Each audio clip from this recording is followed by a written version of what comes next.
Hello everyone, it's Brayden. Today I'll be teaching you how to make your own drawstring bag at home. Enjoy!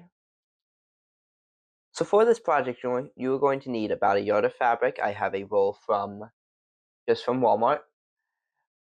A spool of all-purpose thread. I have 200 yards of white all-purpose thread, also from Walmart. A length of paracord.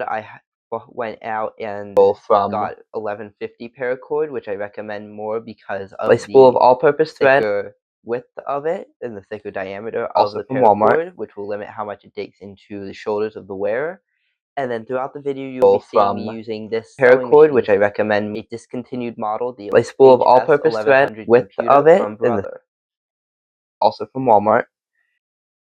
To begin preparing your fabric, you're going to want to have it laid out on a flat, clean surface. I have a desk set up that I will be working on throughout the entire video. And you're going to want to measure and cut out two 13 by 32 inch pieces of fabric. I have a surface. I have a measure out of a sewing kit and a mechanical pencil throughout the entire video. If using a mechanical pencil or a regular pencil, I recommend pieces of fabric. I have a throughout the entire video to help me mark my lines. Fabric. Once marked out, you're going to want to take a sturdy pair of scissors. I have a pair of fabric scissors and cut out said section. Pieces of fabric. I have a big scissors. I have a scissors. I have a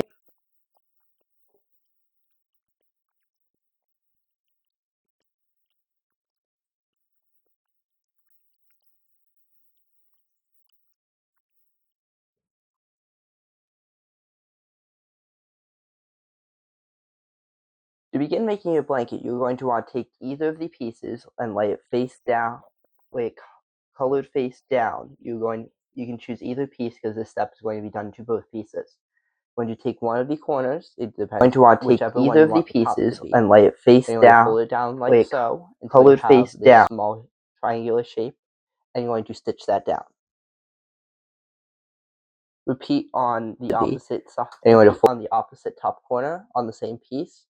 And then on two corners on triangular shapes, and you're going to stitch that down.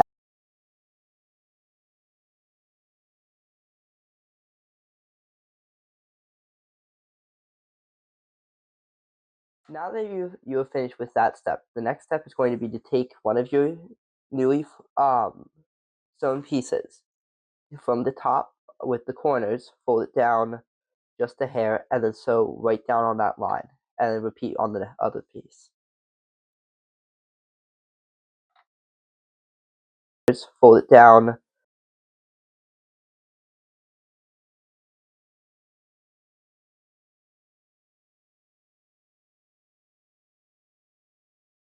Now that you have this step done, you're going to take your new top edge and fold it down once again, but leaving a little bit more room.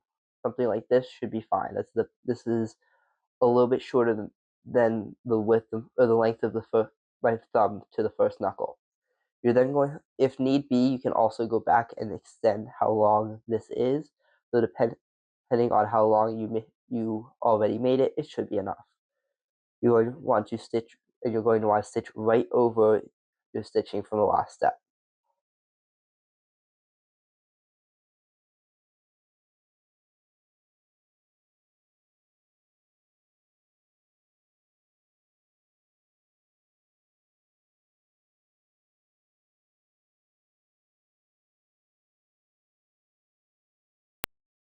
If you so choose, one of the things you can add to your bag is a pocket. It can be an interior or an exterior pocket. If you choose to skip making the pocket, skip to this time in the video to continue. One of the things you can add to your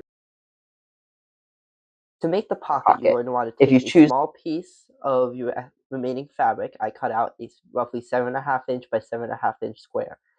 You're going to want to fold down all four edges. One of the things you can add to your sew and sew them.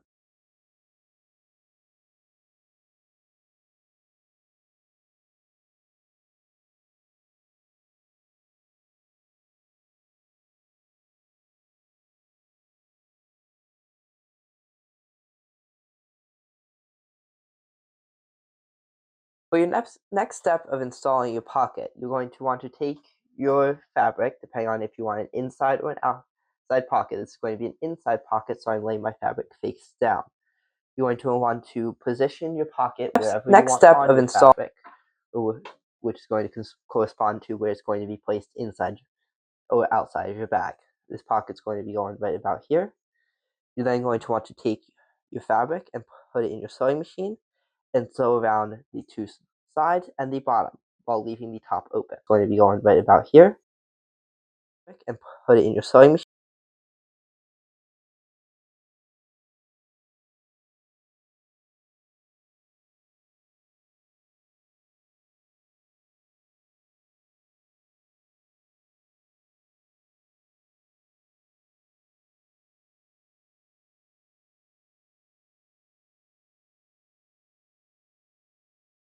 The next step in making your bag, you're going to take both of your now sewn pieces, you're going to put them printed face together, and you're going to start sewing from this beginning from the end of where you are going to be putting in your paracord sewn pieces. So about, I measured off of about thumb's length from the bottom, so to about here. Here.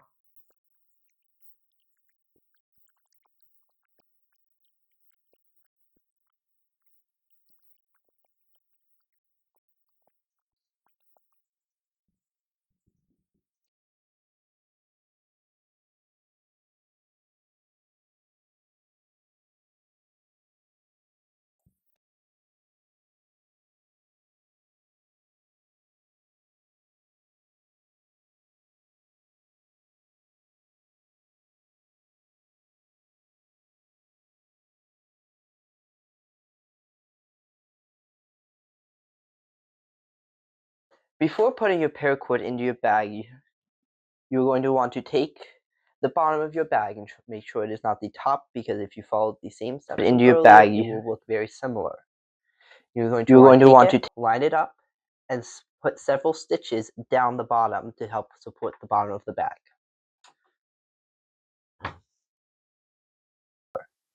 You're going to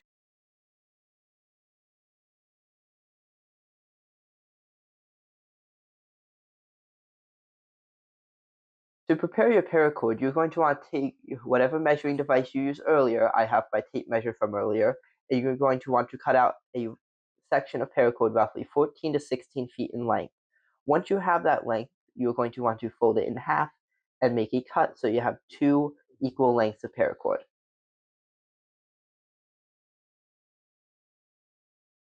Two equal lengths of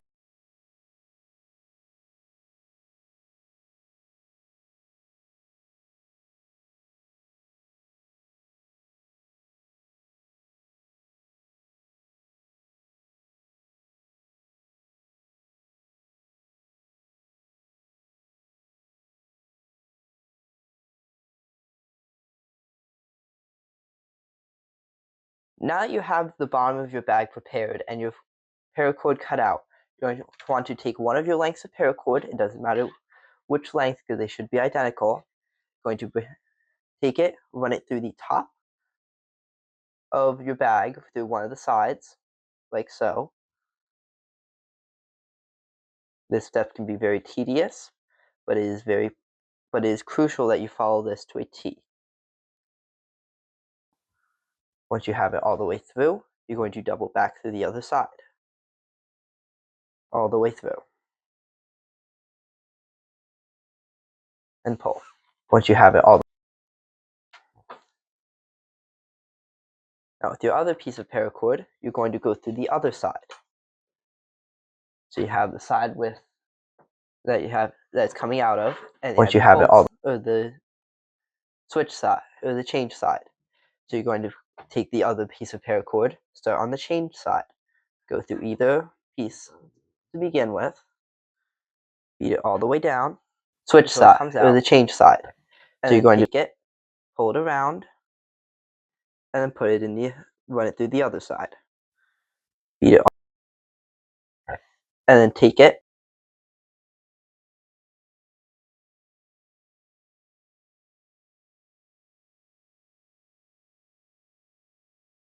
and pull through. Now you have both sides of paracord run. You're going to take one side. It doesn't matter which side, because this step will be done with both. And pull through. You're going to feed it back into the bag, like so. Run it through the inside of your bag, with both, out to the hole that you should have left in the bottom with the earlier steps. And you're going to feed it out said hole. Steps. In some cases, it may be necessary to undo some of your stitching if you didn't do or leave enough room. Like in my case.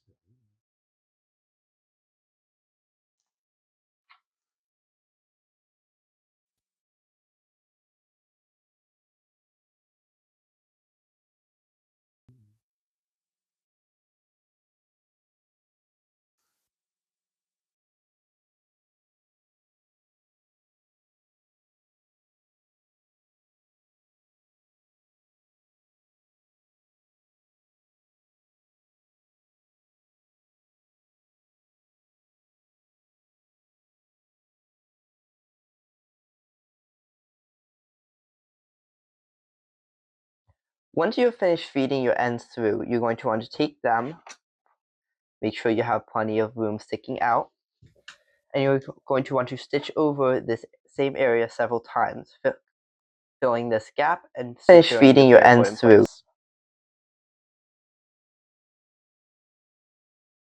Same area several times. One more note I'd like to make about the bag. Hey y'all, it's Braden. It's necessary to turn it inside out. Happy sewing!